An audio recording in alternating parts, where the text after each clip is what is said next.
নাফরমান বলবে মাওলা আজ আমি নিজ চোখে হাসর দেখলাম, আজ আমি আখিরাত দেখলাম, আজ আমি কবরও দেখেছি, আজ আমি জাহান্নামও দেখেছি, আর আমি সব শুনছি মাওলা। আপনার জবান শুনলাম, ফেরেশতার আওয়াজ শুনলাম, জাহান্নামের গর্জন শুনলাম, সব দেখছিও শুনছিও। কাজেই আজ আমি নিশ্চিত ইন্না মুকিনুন, আজ আমি কবর আখিরাত হাসর মিজান ফুলসিরাত সব বিশ্বাস করছি। অতএব আজকে আপনি আমাকে এই আখিরাত থেকে, হাসরের মাঠ থেকে আপনি আমারে আরেকবার দুনিয়ায় পাঠান। আমি যদি এবার যেতে পারি না আমাল সালিহান, নেকামল করব, আমি নেকামল করব, কারণ আমি তো নিজ চোখে জাহান্নাম দেখলাম, আমি হাসরের মাঠ দেখলাম। আমি ভাবছিলাম এগুলো হবে না, আজ তো চোখের সামনে দেখে বুঝলাম এগুলো হলো। অতএব আমি এখন দুনিয়ায় যেতে চাই, আমি আমল করতে চাই, আমি আপনার আনুগত্য করতে চাই। দোস্ত আল্লাহর কসম, বেনামাজি ছেলেরা, এই আব্বা তোদের প্রত্যেককে বলি বাপ, আল্লাহর কসম তোদের নামাজ পড়তে মন চাইবে রে বাপ, সেজদা দিতে মন চাইবে, সেজদা দিতে মন চাইবে আব্বা।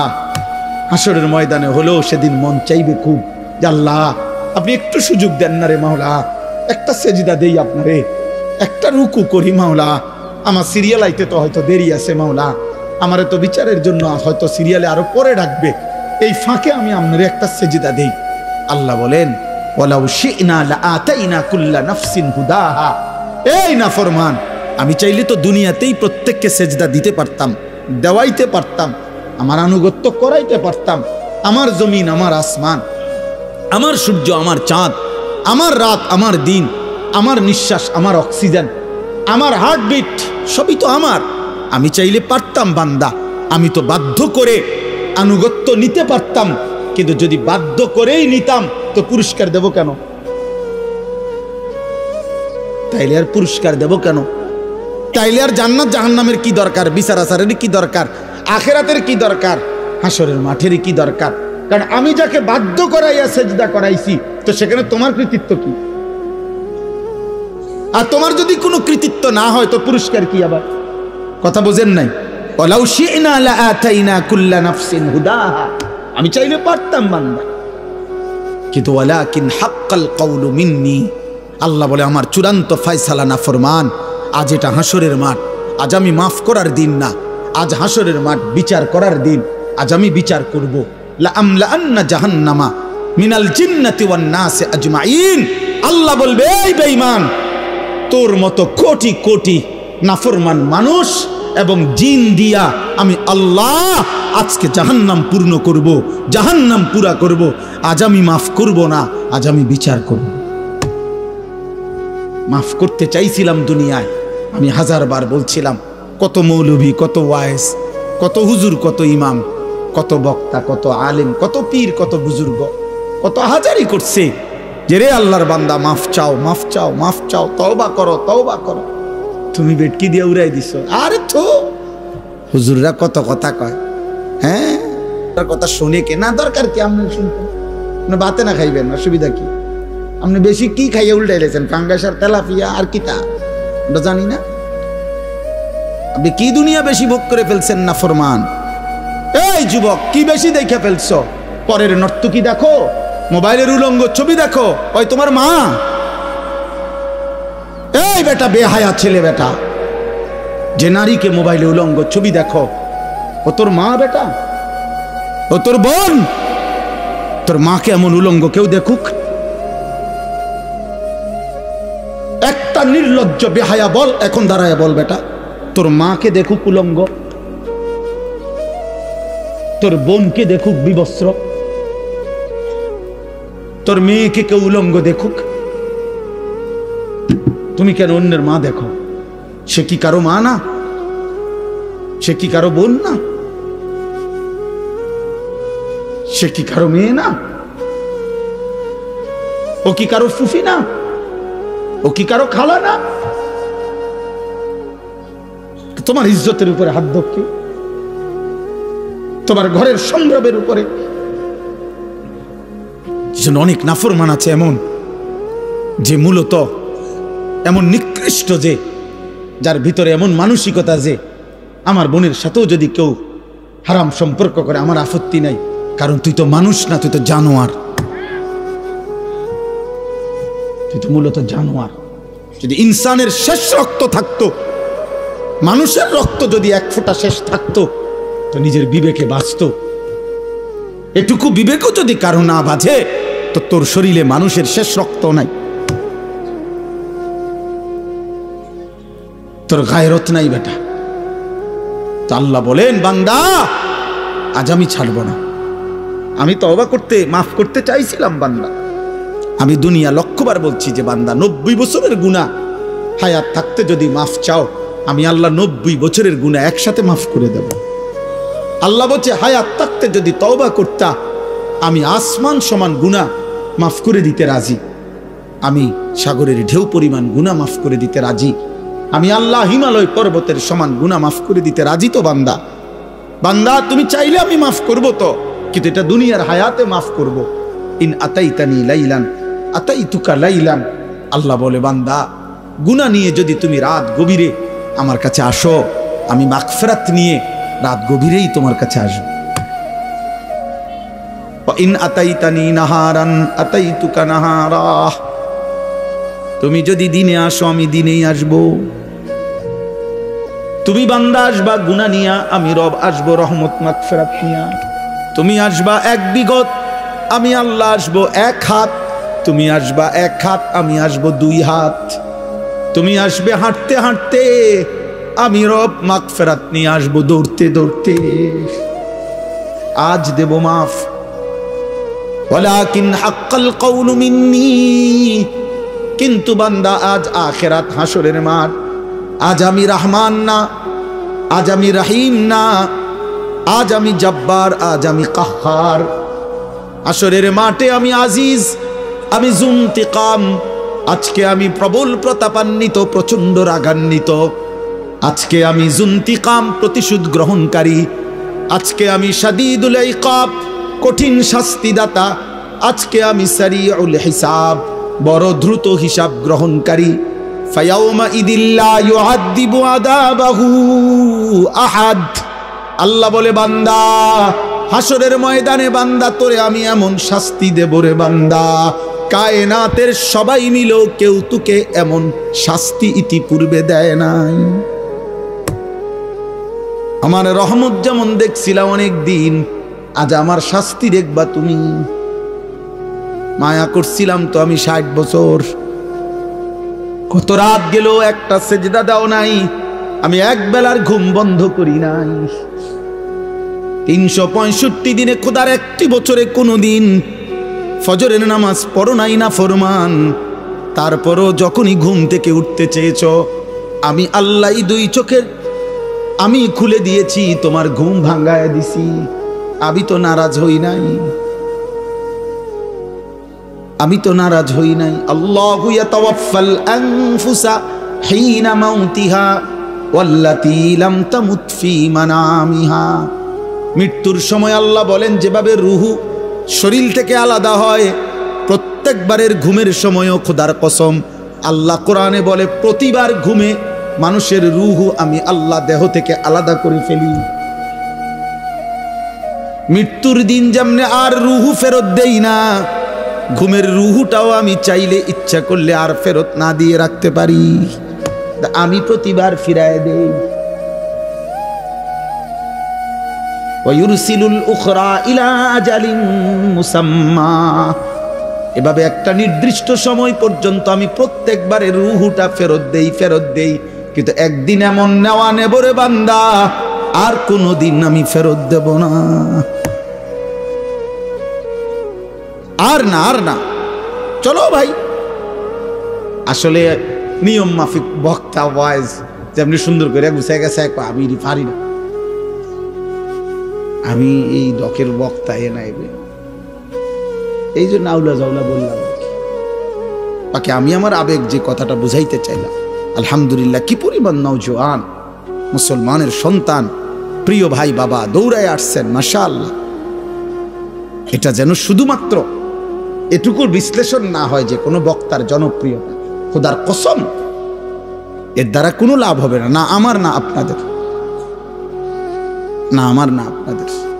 যুবক ভাই, আমি হাত জোর করে বলি, দোস্ত আমার, আমি এটুকু অনুরোধ করলাম, আব্বা তুমি কিংবা আমি সবাই ভাবলাম যে বক্তার এখন অনেক জনপ্রিয়তা, অনেক মানুষ হয়, অনেক মানুষের ওয়াজ হনে ইতান দিয়ে কিছু হইতো না, না আমার না আপনার, বরং আমরা প্রত্যেকেই আমাদের জীবনের মধ্যে যেন ভারসাম্যতা আনে। আমাদের জীবনের একটা ভারসাম্য দরকার, ব্যালেন্স দরকার। আমাদের জীবনের একটা ভারসাম্যতা আল্লাহ তাআলা বারবার বলছে, কোরআন বারবার বলছে, রাসূলুল্লাহ সাল্লাল্লাহু আলাইহি ওয়াসাল্লাম বারবার বলছে, বান্দা শোনো, আল্লাহ বলছে বান্দা দুনিয়া আমি দিছি, তো তুমি এমন করতেছো কেন? এই হাসি, এই কান্না, এই রোদ, এই বৃষ্টি, এই আলো, এই বাতাস, এই আকাশ, এই জমিন, এই রাত্র, এই দিন, এই উপার্জন, এই ক্ষেত, এই ফুল, এই ফল, এই ফসল, স্ত্রী নামের এই মহিলা, মা নামের ওই মহিলা, বাচ্চা নামের এই সন্তান, তোমার দেহ, তোমার শরীর, তোমার সব আয়োজন তো আমার দেওয়া, তো সব কার? এ তো আমার দেওয়া বান্দা, এ তো আমি দিছি তোমার জন্য, তোমারে দেওয়ার জন্য, ভোগ করার জন্য দিছি তো আমি তো তোমার সব চাহিদা আমি দিছি। মাকে দেখলে তোমার কলিজায় একরকম মনে হয়, তোমার স্ত্রীকে দেখলে তোমার দিলে ভিন্ন রকম মনে হয়, এই ভিন্ন রকম অনুভূতি তা আমি দিছি। আমি যদি এক করে দিতাম, দনজনরে যদি মা মনে হইতো, কথা বলে না, মা আর বিবি যদি দুজন মা হয়ে মনে হইতো, অথবা মা আর বিবি দুজনকে যদি বিবি মনে হইতো, ও মিয়া কি হইতো তখন? এই সংসার চলতো, এই দুনিয়া চলতো, যে মাকে যা মনে হয় তা স্ত্রীকে তাই মনে হয়, অথবা স্ত্রীকে যা মনে হয় মাকেও তাই মনে হয়। তাহলে আল্লাহ তাআলা বলেন, বান্দা প্রতি মিনিট, প্রতি সেকেন্ড আমি তোমার জিন্দেগির প্রতি অবস্থার এই পরিবর্তন, এই কায়নাতের এই বর্ণাঢ্য আয়োজন, এ তো আমার দেওয়া। তা আমি তো বাদ দিতে বলি নাই, আমি তো বিয়ে করতে নিষেধ করি নাই, আমি আল্লাহ তো উপার্জন করতে নিষেধ করি নাই, আমি তো খাবার খাইতে নিষেধ করি নাই, আমি পেশাব করতে নিষেধ করি নাই, আমি পানি পান করতে নিষেধ করি নাই, আমি স্বামী স্ত্রী মিলিত হইতে নিষেধ করি নাই, কোলের বাচ্চা আদর করতে তো আমি নিষেধ করি নাই। এক বাচ্চা রাসূলুল্লাহ সাল্লাল্লাহু আলাইহি ওয়াসাল্লামের কাছে যখন দিছে, মদিনার আনসারীদের একজন বাচ্চাকে নবী তাকে কপালে গালে যখন চুমা দিছেন, তখন মদিনার একজন লোক নবীজিকে সামনে বলছে, মুহাম্মদ আপনি বাচ্চাদেরকে চুমু দিলেন? বলছে কেন, অসুবিধা কি? বাচ্চাদেরকে চুমু দিতে হয়, আদর করে এভাবে? আমি তো জীবনে আমাদের বংশে কোনোদিন এটা দেখি নাই আমরা। তখন আল্লাহর নবী বলছেন, আল্লাহ যদি কারো দিল থেকে মায়া ভালোবাসা ছিনায় নেয়, তা আমি কি করব? আমি কি করবো বেটা? আল্লাহ যদি তোর দিলে ভালোবাসা না দেয় সন্তানের প্রতি, তো এটা আমার কি করার আছে? তার মানে এই ভালোবাসা, এই আদর, এই আপ্যায়ন, এই আয়োজন সবই তো আল্লাহর দেওয়া। তা আল্লাহ তো আমাদেরকে এগুলো ভোগ করতেই দিয়েছেন, আমাদেরকে ব্যবহার করতেই দিয়েছেন। নারীর চাহিদা যুবক তো আল্লাহর দেওয়া, পানির চাহিদা তো আল্লাহর দেওয়া, ক্ষুধার চাহিদা তো আল্লাহর দেওয়া, উপার্জনের চাহিদা তো আল্লাহর দেওয়া। এই বাজারে রাত 2টা বাজে, 2:30 বাজে, আমি তো সব আরো বহু বলছি, হিংসার বাজারের কথা আমি আরো অনেক মাহফিলে বলছি। এই বাজারে তো আমি প্রায় অহরহ এদিক দিয়ে আমি রাত্রে 3টা বাজে, 2:30 বাজে আমি এদিক দিয়ে যাই। কি পরিমাণ হুলস্থুল ব্যস্ততা, কি পরিমাণ পণ্যের দৌড়া দৌড়ি, কি মনে হয় রাত্রটা তখন মনে হয় যেন দিনের আলোর মতো। তাইলে এই যে প্রেরণা, একটা মানুষ ঘুম নিশিতে না গিয়ে উপার্জনের মানসিকতা, এত কষ্ট করার ঘাম ঝরতেছে, আল্লাহ বলেন এ তো আমি দিছি। তার কলিজায় উপার্জন করো, সংসার করো, বিবি বাচ্চার জন্য কিছু করো, ঘর করো, জমি ব্যবস্থা করো, ফসল করো, ক্ষেত করো, রোজগার করো। আল্লাহ বলেন এগুলো তো সব আমি দিছি। বান্দা এই সব আয়োজন আমার, তা আমি সেজদা পাবো না কেন? তোমরা একটা ছেলে বলো, বাবা আমি তোমার লগে বোঝাপড়া করতে চাই, আমি তোমার সাথে ইনসাফের কথা, তোমার যদি ইনসাফ থাকে, বিবেক থাকে, তুমি যদি মরে না যাও, তুমি যদি মানুষের বাচ্চা হও, এই বেনামাজি তুমি যদি মানুষের বাচ্চা হও, তো মানুষের ঘরে যদি জন্ম নিয়ে থাকো, তো তুই বেটা বল, বেটা তুই কেন সেজদা দিবি না? এই নাফরমান বল বেটা, আল্লাহর গোলামি কেন করবি না নাফরমান? বলেন? আল্লাহ তো কোনো জানোয়ারকে বলে না এটা যে আমার সেজদা দাও। আল্লাহ তো ইনসানকে বলছে। যদি বলি জানোয়ারকে বললেন না কেন, আল্লাহ বলবে জানোয়ারকে সেই যোগ্যতাই দেই নেই। কুকুরকে যদি, গরুকে যদি বলা হয় তাকবীরে তাহরিমা বাঁধো, সোজা হইব কেমনে? কিন্তু আমাদেরকে যোগ্যতা দিয়েছেন কিনা? আমাদের শরীরের মধ্যে আল্লাহকে সেজদা দেওয়ার যোগ্যতা আছে, রুকু করার যোগ্যতা আছে, আমাদের নিয়ত বাঁধার যোগ্যতা আছে, আমাদের আল্লাহর সামনে দাঁড়াইবার যোগ্যতা আমাদের দেহে আছে। তো আমরা দেব না কেন? বলেন, বলেন ভাই, বলেন নওজোয়ান বাবা, বলো। দুনিয়ার সব আয়োজন তো আমাদের আল্লাহর দেওয়া, আল্লাহকে ভুললাম কেন? এই জন্য আজকে সূরা ফাতিহার এই 4টা আয়াত আমি শুধু লম্বা তাফসির করানো, আমি বললাম না আমি তেমন আহামরি তেমন সুন্দর করে কইতে পারি না, কিন্তু আমি শুধু এতটুকু কথা বলতে চাই। আল্লাহ তাআলা বলছে, বান্দা তুমি শুধু ভারসাম্য আনো, মানে ব্যালেন্স করো। ব্যালেন্স, ব্যালেন্স মানে তুমি শুধু একটা জিনিস বোঝো, এই সৃষ্টির সব আয়োজন আমার, আমি দিয়ে যাচ্ছি। কথাটা শেষ বুঝেন? আমি দিয়েও যাব। তুমি ডাকো বা না ডাকো, সেজদা দাও বা নাফরমানি করো, ঈমান আনো বা কুফরি করো, আমি দুনিয়া দেব বান্দা। তবে শুধু একটা কথা মনে রাখো, আমি কিন্তু আজ দুনিয়ায় যা দিচ্ছি আগামী দিন আখেরাতে তা হিসাব নেই। কথা এর দূরে। আমার হাসি, আমার কান্না, ওই যে ওই ওই দেখেন কি করে, অপদার্থ কি করে, কোনো মানে ব্রেন কাজ করে না, অগণিত ছেলের সেন্স কাজ করে। কোন শব্দ, পাথরের আঘাত দিল, মানে পাথর দিয়েও যদি তার বুকে ধাক্কা দেন তার বুক নড়বে না। অসংখ্য যুবকের হালাত, কোন শব্দ, সে একবার তার মনেও আসে না যে, মনে করেন এই দিনকে দিন, রাতকে রাত নারী দেখে, উলঙ্গ ছবি দেখে, নামাজ নাই, এর একটাবার বুঝেও না যে এর দ্বারা মানুষে আমার আব্বারে কি করবে। আমার মনে আছে আমি ছোটবেলায় কত সময় দেখছি আল্লাহর দয়ায় আমগরে মানুষে কইতো, এ হুজুরের ভূত, সাবধান, উল্টাপাল্টা করো না।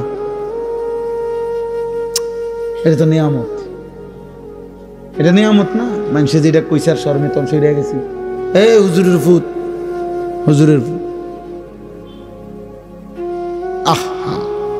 কিছুই ভাবো না তোমরা ছেলেরা। তোমার মায়ের ইজ্জত কি, তোমার বাবার সম্মান কি, তোমার বংশ কি, তোমার আল্লাহ কে, তোমার রাসূল কে? না, তোমার মনে যা চাইছে তাই,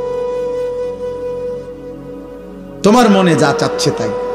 মনে রাখতে হবে আব্বা, চাহিদা পূরণ যে জীবন, মানে শুধু চাহিদা পূরণ, এটা ইনসান না, এটা জানোয়ার। এটা আমি কালকে বিস্তারিত, কালকে রাধানী পরশু জহির ভাইয়ের মাদ্রাসার মাহফিল এটা বলছি, শাহদিলার বাগ, লম্বা সময় বলছি। এই জন্য আমার অনুরোধ এটা, আল্লাহ তাআলা বলছে ভারসাম্য আনো, এই কথাটাই এখানে। অর্থাৎ আজ আমি দুনিয়ায় রহমত দিচ্ছি, আজ আমি দুনিয়া সব দিচ্ছি, আলহামদুলিল্লাহি রাব্বিল আলামিন। আল্লাহ বলেন সমস্ত প্রশংসা আল্লাহর জন্য। সব প্রশংসা কার জন্য? যদি বলি কেন, আল্লাহ বলবেন নয় কেন? বুঝলেন না? আল্লাহ বলছেন সব প্রশংসা কার জন্য। আমরা যদি আল্লাহকে প্রশ্ন করি যে কেন, আপনার জন্য সব প্রশংসা কেন, তো আল্লাহ আবার পাল্টা বলবে আমার জন্য নয় কেন। তুমি কও আমার জন্য নয়, অন্য কারো জন্য হতে পারে, কেন সেটা কারণ তুমি কও। চারিদিকে তুমি আবার তাকাও, তোমার মাঝে আবার দেখো, চারিদিকের যত আয়োজন সবই তো আমার, তোমার মাঝে যত আয়োজন তাও তো আমার, তো প্রশংসা আমার নয় তো কার? চারিদিকের সব আয়োজন কার? আল্লাহর। আমার মাঝে যত আয়োজন কার? তো প্রশংসা কার? আল্লাহ, রব্বিল আলামিন। আল্লাহ বলে বান্দা আমি শুধু সৃষ্টি করে ছেড়ে দেই নাই, আমি এমন না যে কোম্পানি মাল প্রোডাক্ট করছে, উৎপাদন করে কোম্পানির মাল ব্যাস হয়ে গেছে। কোম্পানি হলো কুমিল্লা ফ্যাক্টরি, মাল চলতে আছে পঞ্চগড়, মাল চলতে আছে এখন সুনামগঞ্জ। কি করে তারা, কেমনে কি করে কিছু উনি আর কোম্পানি জানে না, মাল বেচা শেষ।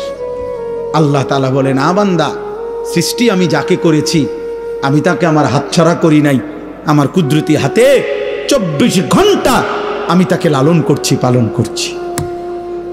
তার হাসি আমার দেওয়া, তার কান্না আমার দেওয়া, তার আনন্দ, তার বেদনা, তার সুখ, তার দুঃখ, তার উপার্জন, তার খাদ্য, তার খাবার, তার রোদ, তার বৃষ্টি, তার গরম, তার ঠান্ডা, তার আলো, তার অন্ধকার, তার জীবনের সব কিছু আমি পৌঁছাচ্ছি। আমি রব, আমি রব। অতএব আমি আল্লাহ। প্রশংসার প্রকৃত এই মানুষের একটা সূক্ষ্ম বিবেক হলো, দোস্ত, মানুষ আল ইনসান ও আবিদুল ইহসান, আরবি ভাষার একটা প্রবাদ, মানুষ অনুগ্রহের দাস, অনুগ্রহের গোলাম। অর্থ হলো, কেউ যদি কাউকে 10 টাকা 20 টাকাও যদি একটা বন চা বিস্কিট খাওয়ায়, মনে করেন আজকে কিবার মঙ্গলবার খাওয়াইছে, 1 সপ্তাহ পরে যদি এই লোকটা তাকে ডাকে যে আমার কাশেম ভাইরে যদি আমি খাওয়াইয়া আগামী মঙ্গলবারে যদি বলি যে কাশেম ভাই চলেন আমার লগে একটু ক্যান্টনমেন্ট যাম, কাশেম ভাই কি বলবো, না যাইতাম না, এটা বুঝি কথা? তার বিবেক বলবে উনি আমারে গত মঙ্গলবারে 10টা টাকা বহন আর চা খাওয়াইছে, আজকেই মুখের উপরে এটা নিষেধ করে দেই কেমনে, যা কদ্দুর ঘুরাই। এই মানুষ অনুগ্রহের প্রতি কৃতজ্ঞ থাকে। তো আল্লাহ এই কথাটা মনে করাইছে, বান্দা আমি তো গোটা সৃষ্টি দিয়ে তোমাকে লালন পালন করছি, তা আমি কি তোমার কাছ থেকে কৃতজ্ঞতা পাই না? এত কিছু দিয়েও আমি তোমার একটা সেজদা পাবো না? এত কিছুর বিনিময়েও আমি তোমার জবান দিয়া আমার নামটা উচ্চারিত হবে না? হ্যাঁ, আমার চোখে তুমি 60 বছর দেখলা, আমার কালাম কখনোই দেখলা না। আমার জিহ্বায় তুমি 70 বছর কথা বললা, আমার কোরআন একটাবার পড়তেও পারলা না। আহা, আল্লাহ তাআলা আমাদেরকে বিবেক দান করে।